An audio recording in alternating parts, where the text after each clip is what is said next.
আসসালামু আলাইকুম। আজকে আমরা রিক্রিয়েট করবো একটা নতুন মিষ্টি।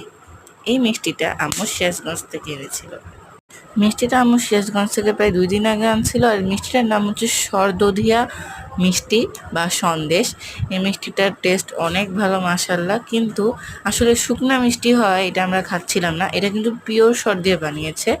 আর সিরাজগঞ্জের মিষ্টি অনেক ভালো হয়, অনেক মজা হয়, মানে একেবারে খাঁটি মিষ্টি থাকে। হ্যাঁ, শুকনো মিষ্টি হয় কেউ এটা সেরকমভাবে খাচ্ছিল না, কিন্তু মিষ্টিটার কোয়ালিটি 100 to 100 ছিল অবশ্যই। তাই আমরা নতুনভাবে এটাকে রিক্রিয়েট করো যাতে এটা সবাই খায় এবং টেস্ট পায়। তো এটাকে আগে আম্মু গুঁড়া গুঁড়া করে নিয়েছিল মিষ্টিগুলাকে। তারপরে একটা চুলায় নারিকেল আর দুধ বসিয়ে দিয়েছিল কিছুক্ষণ জাল হওয়ার জন্য।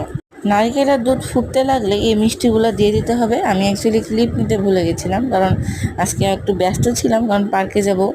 তারপরে এটা দেওয়ার পরে দেখবেন যে দুধের পানিটা শুকিয়ে আসছে, শুকিয়ে আসতে আসতে মিষ্টিটা ঘন হয়ে যাবে, ঘন হয়ে এভাবে ফুটতে শুরু করবে। আর ফুটতে শুরু করলে খুবই সাবধানতা অবলম্বন করবেন, কারণ ফুটতে ফুটতে এটা আপনার গায়েও পড়তে পারে। যেভাবে হালুয়াতে বারবার নাড়তে হয়, এই মিষ্টিটাও সেভাবে নাড়তে হবে। এক পর্যায়ে নাড়তে নাড়তে ঘন হয়ে এরকম অবস্থা চলে আসছে, মানে দুধের পানিটা চলে যায় এবং ঘন হয়ে দুধটা আসল জিনিসটা এই মিষ্টির সাথেই থেকে যাচ্ছে। এবং এটার পরে আম্মু সব মিষ্টি একটা বাটিতে ঢেলে ঠান্ডা করতে দেয়।